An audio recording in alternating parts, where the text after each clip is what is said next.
للہ وحدہ والصلاة والسلام علی من لا نبی بعدہ اما بعد فاعوذ باللہ من الشیطان الرجیم بسم اللہ الرحمن الرحیم تلك الرسل فضلنا بعضهم على بعض منهم من كلم الله ورفع بعضهم درجات وآتينا عيسى ابن مريم البينات وأيدناه بروح القدس ولو شاء الله ما اقتتل الذين من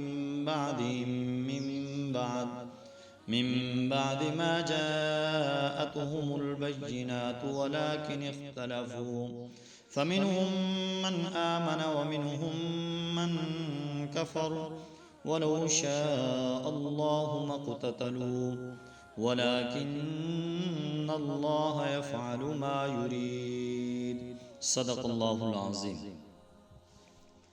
آج ہم اپنے درس کے اندر تیسرے پارے کا خلاصہ بیان کریں گے۔ تیسرے پارے کے اندر جو مضامین بیان ہوئے ہیں ان کا ذکر کریں گے۔ سورہ بقرہ میں تشریع احکام کے ساتھ نبوت اور رسالت کا موضوع بھی بیان ہوا ہے۔ دوسرے پارے کے آخر میں آپ سن چکے ہیں کہ خود رب کریم نبی کریم صلی اللہ علیہ وسلم کی رسالت کی گواہی دی۔ یہاں تیسرے پارے کے شروع میں ان خصوصیات کا ذکر ہے جو بعض انبیاء علیہ السلام کو عطا کی گئی۔ نمبر 1، کسی کو سیادت و قیادت عطا ہوئی۔ نمبر 2، کسی کو بلا واسطہ ہم کلامی کا شرف عطا کیا گیا۔ نمبر 3، کسی کی تائید واضح معجزات سے کی گئی۔ یہ تمام انبیاء علیہ السلام بلند مرتبے کے باوجود فضل اور شرف میں ایک جیسے نہیں تھے، بلکہ بعض کو بعض پر فضیلت حاصل تھی۔ جیسے بعض انبیاء علیہ السلام کو دوسرے بعض پر فضیلت حاصل ہے، اسی طرح ان کی امتوں کو ایک دوسرے پر فضیلت حاصل ہے۔ چونکہ بہت ساری خصوصیات اور امتیازات کی بنا پر ہمارے آقا حضرت محمد صلی اللہ علیہ وسلم کو تمام انبیاء علیہ السلام پر فضیلت حاصل ہے، لہذا آپ کی امت کو بھی دوسری تمام امتوں پر فضیلت حاصل ہے۔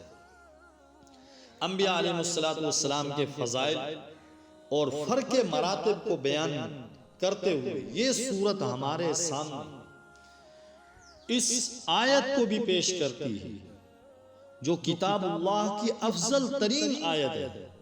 میری مراد آیت الکرسی ہے جو 50 کلموں اور 10 جملوں پر مشتمل ہے۔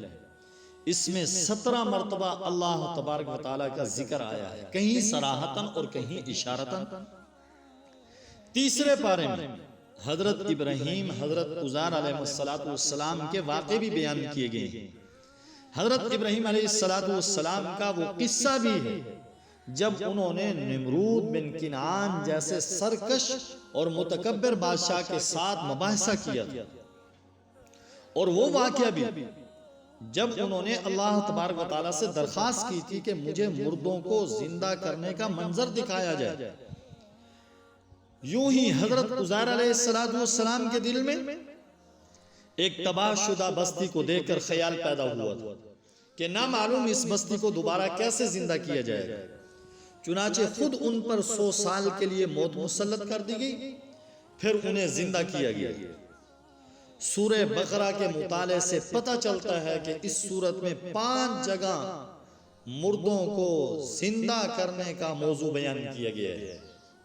نمبر 1، اس مقتول کے واقعے میں جو گائے کا گوشت جسم کے ساتھ لگنے کے بعد زندہ ہوا تھا۔ نمبر 2، بنی اسرائیل کے ان معاندین کے قصے میں جنہوں نے رؤیت باری تعالیٰ کا مطالبہ کیا تھا۔ نمبر 3، اس قوم کے واقعے میں جو طاعون سے بچنے کے لیے گھروں سے بھاگ کھڑی ہوئی تھی۔ نمبر 4، حضرت عزیر علیہ السلام کے واقعے میں۔ نمبر 5، حضرت ابراہیم علیہ السلام کے واقعے میں۔ ان کے علاوہ سورہ بقرہ میں جو اہم مضامین بیان ہوئے ہیں وہ یہ ہے، اس تیسرے پارے کے اندر اہم مضامین یہ ہیں۔ نمبر 1، انفاق فی سبیل اللہ، دین اسلام، انسانیت، انفاق فی سبیل اللہ، اخوت و محبت، فضل و احسان کا دین ہے۔ انسانی فلاح کا کوئی پہلو ایسا نہیں جس کی قرآن کریم نے دعوت نہ دی ہو، اور نیکی کا کوئی ایسا کام نہیں جس کی اسلام نے ترغیب نہ دی ہو۔ سورہ بقرہ میں انداز بدل بدل کر انفاق فی سبیل اللہ کی فضیلت بیان کی گئی ہے اور اس کے آداب بھی بتائے گئے ہیں۔ اخلاص کی بنا پہ صدقہ سب سے پہلے اللہ تبارک و تعالیٰ کے راستے میں خرچ کرنے والوں اور اخلاص کی بنا پر انہیں حاصل ہونے والے ثواب کو اس کاشتکار کے ساتھ تشبیہ دی گئی ہے جو زمین میں ایک دانہ بوتا ہے اور اس سے 7 بالیاں اگ آتی ہیں، ایک ایک بالی میں 100 دانے ہوتے ہیں۔ یوں کاشتکار کو زمین سے ایک دانہ دے کر اس سے سینکڑوں دانے واپس کاشتکار لے لیتا ہے۔ یہی حال اس شخص کا ہے جو اللہ تبارک و تعالیٰ کی رضا کے لیے 1 روپیہ خرچ کر کے سینکڑوں بلکہ ہزاروں لاکھوں نیکیاں حاصل کر لیتا ہے۔ دوسرا مضمون اور دوسری بات جو اس تیسرے پارے میں بیان ہوئی وہ ہے دکھاوے کا صدقہ۔ دوسری طرف وہ شخص بھی جو صرف دکھلاوے کے لیے صدقہ کرتا ہے، اسے اس کسان کے ساتھ تشبیہ دی گئی جو اپنی فصل ایسی چٹان پہ بوتا ہے جس پر مٹی کی ہلکی سی تہ بچھی ہوتی ہے، اگر تیز بارش آ جائے تو مٹی اور بیج دونوں بہہ جاتے ہیں، جس کی وجہ سے اس کی ساری محنت ضائع چلی جاتی ہے۔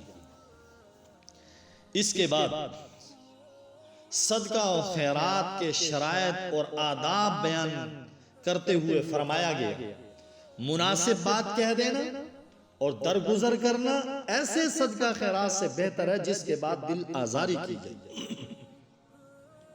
دوسرا حکم یہ دیا گیا کہ اے ایمان والو، اپنی کمائی میں سے اور جو ہم نے تمہارے لیے زمین سے پیدا کی ہے اس میں سے بھی عمدہ چیز ہی خرچ کرو، اور ایسی ردی چیز اللہ کے راستے میں دینے کا ارادہ بھی نہ کرنا جو اگر تمہیں دی جائے تو تم کبھی بھی نہ لو سوائے اس کے کہ تم چشم پوشی کر جاؤ۔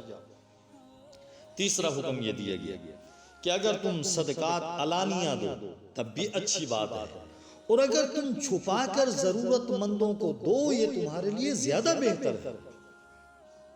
سورہ بقرہ میں جو شرعی مسائل بیان کیے گئے ان میں سے اس تیسرے پارے میں ہمارے دور کا ایک اہم مسئلہ حرمت ربا کا بھی ہے۔ سود خور کو اس شخص کے ساتھ تشبیہ دی گئی جو جنات اور شیاطین کے اثرات کی وجہ سے خفتی اور دیوانہ بن جاتا ہے۔ دنیا میں بھی سود خور کا حال خفتیوں اور پاگلوں جیسا ہوتا ہے، قیامت کے دن وہ قبر سے بھی یوں ہی کھڑا ہوگا۔ اس کے بعد سود پہ ایسی وعید سنائی گئی ہے کہ اس جیسی وعید کسی بڑے سے بڑے گناہ پر بھی قرآن کریم میں نہیں آئی۔ ارشاد ہوتا ہے، اے ایمان والو، اللہ تعالیٰ سے ڈرو اور لوگوں پر تمہارا جو سود باقی رہ گیا ہے اگر تم واقعی مومن ہو تو اسے چھوڑ دو، لیکن اگر تم نے ایسا نہ کیا تو پھر تمہارے لیے اللہ اور اس کے رسول کی طرف سے اعلان جنگ ہے۔ اور یہ بات قابل غور ہے کہ قرآن کریم نے صدقہ کے فضائل اور آداب بیان کرنے کے بعد اس تیسرے پارے میں ربا کے نقصانات اور تباہ کاریاں بیان کی ہیں۔ اصل میں صدقہ اور ربا 2 متضاد نظام ہیں۔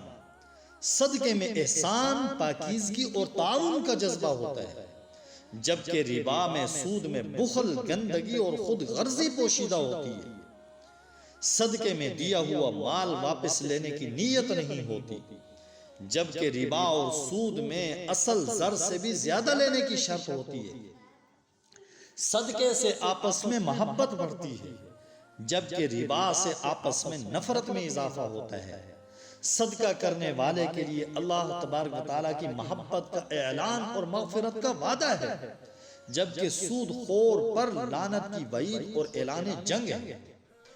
سود کے نفسیاتی، اخلاقی، معاشی اور معاشرتی نقصانات اتنے واضح ہیں کہ اب سود کے حامی دبی دبی زبان سے ان کا اعتراف کرنے لگے ہیں۔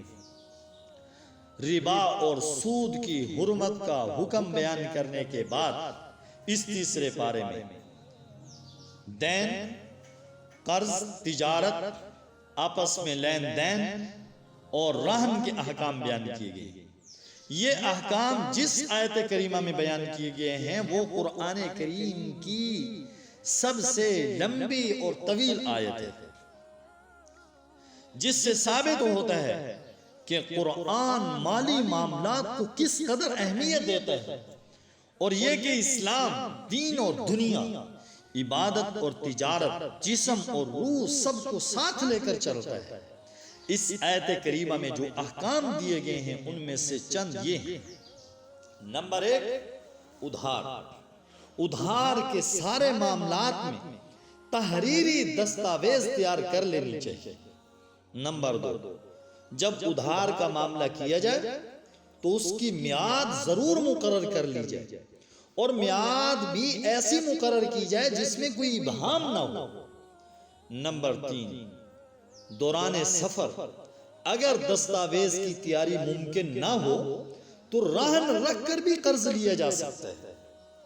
نمبر 4، دست بدست تجارت کی صورت میں تحریر ضروری نہیں ہے، چونکہ سورہ بقرہ میں نماز، زکوٰۃ، حج، روزہ، جہاد، صدقہ، ربا، نکاح، طلاق، عدت جیسے متعدد شرعی احکام بیان ہوئے ہیں۔ اس لیے اس سورت کے اختتام پر یہ وضاحت کر دی گئی ہے کہ اللہ تبارک و تعالیٰ کسی بھی انسان پر اس کی طاقت سے زیادہ بوجھ نہیں ڈالتا۔ یوں ہی سورت کا اختتام جامع ترین دعا پہ کیا گیا ہے، جس میں مسلمانوں کو سکھایا گیا ہے کہ وہ اللہ تعالیٰ کی بارگاہ میں یوں درخواست کیا کریں کہ اے اللہ، اگر احکام کی تعمیل میں ہم سے کوئی غلطی ہو جائے تو معاف کر دینا۔ آخر جب تک مسلمان احکام الہیہ پر اپنی استطاعت کے مطابق عمل کرنے کے ساتھ غلطیوں اور کوتاہیوں پر استغفار کرتے رہیں گے، نیز وہ اللہ تبارک و تعالیٰ سے دعا اور التجا کرتے رہیں گے، تو انشاءاللہ یہود جیسے انجام بد سے بچے رہیں گے۔ تیسرے پارے 8 رکوع تو سورہ بقرہ پر مشتمل۔ اب 9ویں رکوع سے سورہ آل عمران کا آغاز ہو رہا ہے۔ یہ سورہ آل عمران بالاتفاق مدنی سورت ہے۔ اس میں 20 رکوع اور 200 آیتیں ہیں۔ اس کو سورہ آل عمران کیوں کہا جاتا ہے؟ اس لیے کہ اس سورت میں حضرت عمران کے خاندان کا قصہ بیان کیا گیا ہے، اس لیے اس کا نام آل عمران رکھ دیا گیا۔ اس سورت کی فضیلت کے بارے میں صحیح مسلم شریف کے اندر حضرت ابو امامہ رضی اللہ تعالیٰ عنہ سے روایت ہے کہ میں نے رسول اللہ صلی اللہ علیہ وسلم کو فرماتے ہوئے سنا کہ 2 روشن صورتیں یعنی سورہ بقرہ اور آل عمران پڑھا کرو۔ ان دونوں صورتوں میں حد درجہ مناسبت پائی جاتی ہے۔ نمبر 1، خود نبی کریم صلی اللہ علیہ وسلم کا ان دونوں صورتوں کو زہراوین یعنی 2 روشن چیزیں یا شمس و قمر قرار دینا بھی ان کے درمیان مناسبت کو ظاہر کرتا ہے۔ نمبر 2، اس کے علاوہ ان دونوں صورتوں میں اہل کتاب سے خطاب ہے۔ نمبر 3، سورہ بقرہ میں زیادہ تر روح سخن یہود کی طرف تھا، جبکہ سورہ آل عمران میں اصل خطاب نصارہ کو۔ پھر یہ کہ دونوں صورتوں کا آغاز حروف مقطعات میں سے الف لام میم کے ساتھ ہوا ہے، اور دونوں ہی صورتوں کی ابتدا میں قرآن کریم کی حقانیت کو بیان کیا گیا ہے۔ اور ساتویں بات یہ کہ دونوں سورتوں کے اختتام پر جامع قسم کی دعائیں منقول ہیں۔ آٹھویں بات، اس سورت کی تقریباً سورہ آل عمران کی 80 آیتیں اس وقت نازل ہوئی جب نجران کے عیسائیوں کا ایک وفد حضور اکرم صلی اللہ علیہ وسلم کی خدمت میں حاضر ہوا۔ اس وفد میں نصارہ کے 60 افراد شامل تھے۔ وفد کے شرکاء نے حضرت عیسیٰ علیہ السلام کے بارے میں نبی کریم صلی اللہ علیہ وسلم کے ساتھ مباحثہ کیا اور انہیں معاذ اللہ کا بیٹا ثابت کرنے کی کوشش کی، اور ان آیتوں سے دلیل پکڑی جن میں حضرت عیسیٰ علیہ السلام کو کلمۃ اللہ یا روح اللہ قرار دیا گیا۔ ان کے اس غلط استدلال کا جواب دیتے ہوئے فرمایا گیا، اللہ تعالیٰ کے کلام میں 2 قسم کی آیتیں ہیں۔ بعض آیتیں وہ ہیں جو اپنی مراد پر دلالت کرنے میں بالکل واضح ہیں، ایسی آیتوں کو محکمات کہا جاتا ہے، اور قرآن کریم کا اکثر حصہ محکمات پر ہی مشتمل ہے۔ اور دوسری قسم کی آیتیں وہ ہیں جن کی حقیقی اور یقینی مراد اللہ تعالیٰ کے سوا کسی کو معلوم نہیں، یا جن میں کسی بھی وجہ سے اشتباہ پایا جاتا ہے، ایسی آیتوں کو متشابہات کہا جاتا ہے۔ جو حق کے متلاشی ہوتے ہیں وہ ہمیشہ محکمات کی ہی پیروی کرتے ہیں، اور جن کے دلوں میں کجی اور دماغ میں فطور ہوتا ہے وہ متشابہات کی غلط سلط تعویل کرنے اور ان کی مراد تک پہنچنے کی کوشش میں لگے رہتے ہیں۔ کلمۃ اللہ، روح اللہ جیسے الفاظ یہ متشابہات میں سے ہیں۔ ان متشابہات کی بنیاد پر شرکیہ عقیدوں کی عمارت کھڑی کرنا یہ پانی پر نقش بنانے کے سوا اور کچھ بھی نہیں۔ توحید اور ایمان کے دلائل بالکل واضح ہیں، ان کا انکار وہی شخص کر سکتا ہے جو بصیرت سے بالکل کورا۔ اس کائنات کی ہر چیز، یہاں تک کہ خود باری تعالی، اس کے فرشتے اور نیک علماء توحید کی گواہی دیتے ہیں۔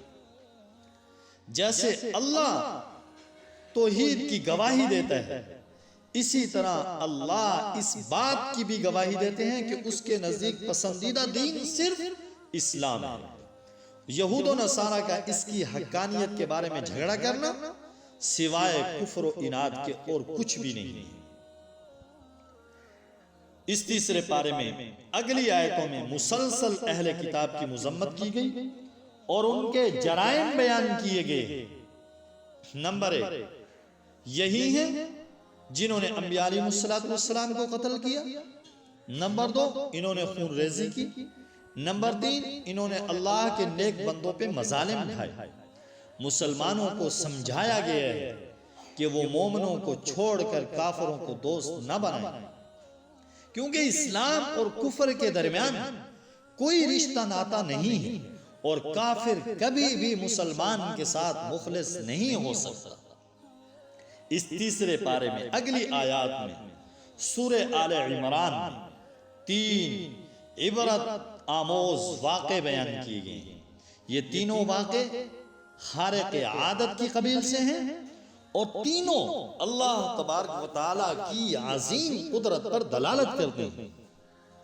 پہلا واقعہ حضرت مریم علیہ السلام کی ولادت کا ہے، جنہیں عیسائیوں نے اللہ تبارک و تعالیٰ کی زوجہ اور ان کے بیٹے کو اللہ تبارک و تعالیٰ کا بیٹا قرار دیا، نعوذ باللہ، اور یوں وہ بدترین گمراہی کا شکار ہو گئے۔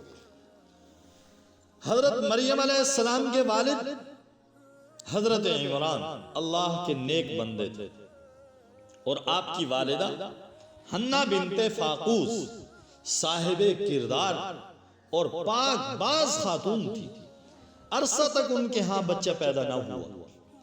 ایک دن پرندے کو دیکھا کہ وہ اپنے بچے کو دانہ کھلا رہا تھا، دیکھ کر دل مچل گیا، اولاد کی آرزو پیدا ہو گئی۔ اللہ کے حضور دامن پھیلا کر درخواست کی اور نظر مانی کہ اگر تو مجھے اولاد عطا فرما دے میں اسے بیت المقدس کی خدمت کے لیے وقف کر دوں گا۔ اللہ جل شانہ نے دعا قبول فرمائی، ان کے ہاں بیٹی پیدا ہوگی۔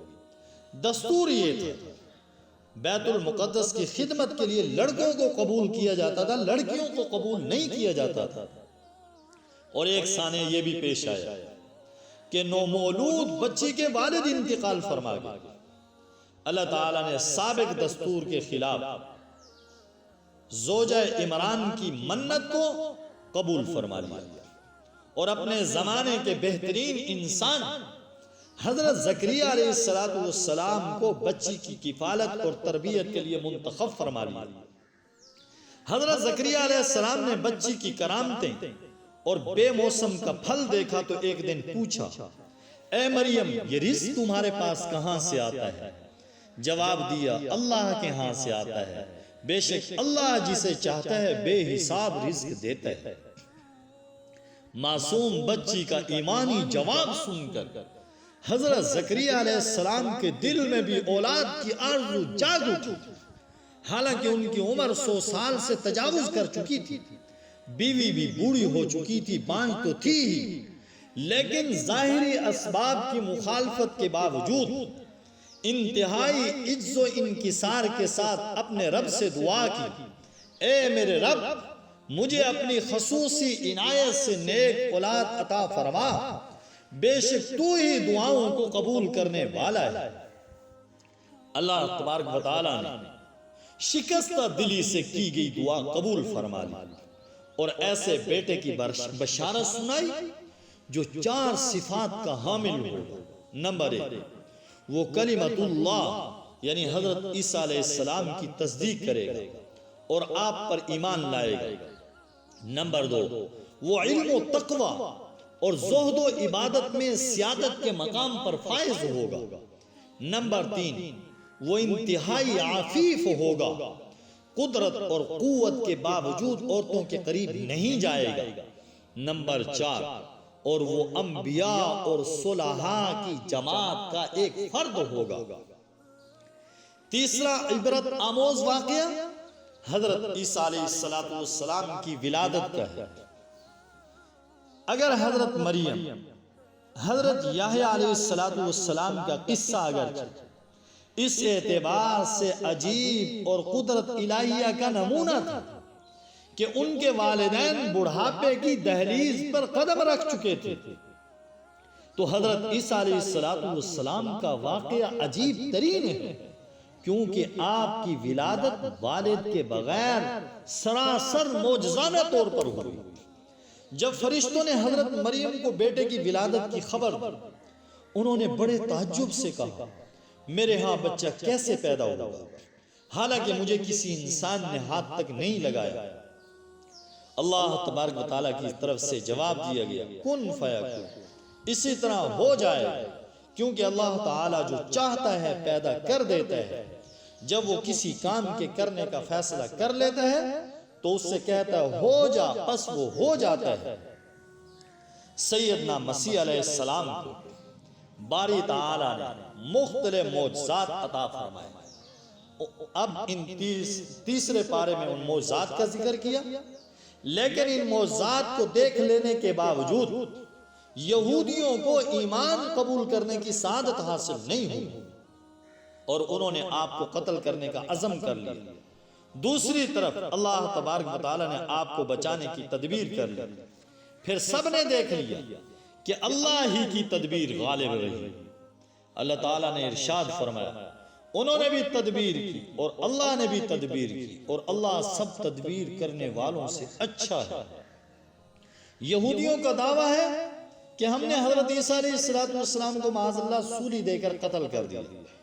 عیسائی کہتے ہیں انہیں سولی دے کر قبر میں دفن کر دیا گیا تھا۔ 3 دن تک وہیں رہے، پھر قبر پھٹی اور آسمانوں پہ چلے گئے اور وہاں رب کے عرش پر تشریف فرما ہو۔ متحدہ ہندوستان میں ایک مدعی نبوت کی اقتدا کرنے والے فرقے کا دعویٰ ہے کہ عیسیٰ علیہ السلام سولی پہ زخمی ہو گئے تھے، آپ کو مردہ سمجھ کر قبر میں دفن کر دیا گیا، شاگردوں نے آپ کا علاج کیا جس سے آپ تندرست ہو گئے، پھر آپ ہجرت کر کے کشمیر چلے گئے، وہیں آپ کا انتقال ہوا۔ ان تمام دعووں کے برعکس قرآن کا دعویٰ اور اہل سنت والجماعت کا متفقہ عقیدہ یہ ہے کہ حضرت عیسیٰ علیہ السلام کو زندہ آسمان پر اٹھا لیا گیا تھا.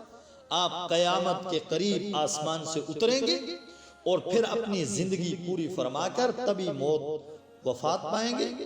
سورہ آل عمران میں ہے جس وقت اللہ نے فرمایا میں تجھے اسی وقت موت دوں گا جو وقت موت کے لیے مقرر ہے، اور فی الحال میں آپ کو اپنی طرف اٹھا لیتا ہوں اور میں تجھے کافروں کے الزامات سے پاک کیے دیتا ہوں اور تیری اتباع کرنے والوں کو قیامت کے دن تک کافروں پر غالب کر دوں گا.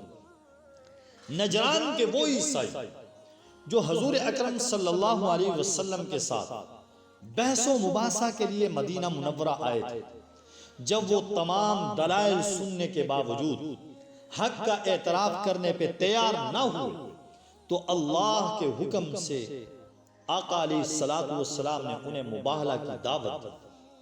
یعنی تم اپنے اہل و عیال کو لے کر آؤ، میں اپنے اہل و عیال کو لے کر آتا ہوں، پھر ہم مل کر خشوع و خضوع کے ساتھ اللہ تعالیٰ سے دعا کرتے ہیں کہ ہم میں سے جو جھوٹا ہے اس پر اللہ کی لعنت.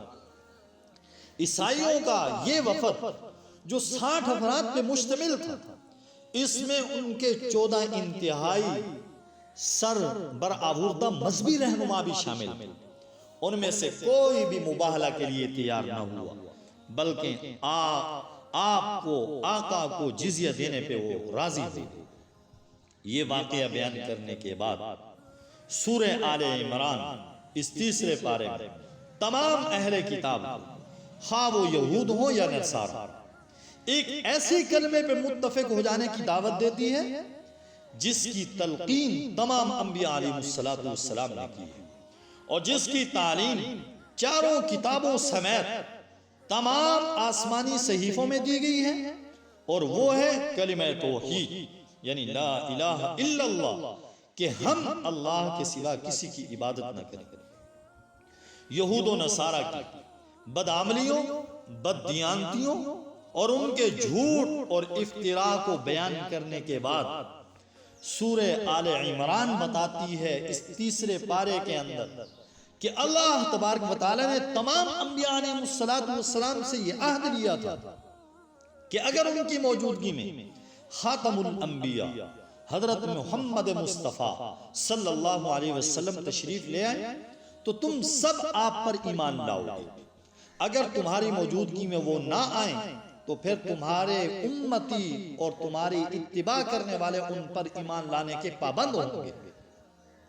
انبیاء سے عہد حقیقت میں ان کی امتوں سے عہد تھا، مگر افسوس کہ ان انبیاء کی امتوں نے اس عہد کی پاسداری نہ کی اور تصدیق اور مدد کی بجائے وہ آقا کی تکذیب اور مخالفت پر تل گئے.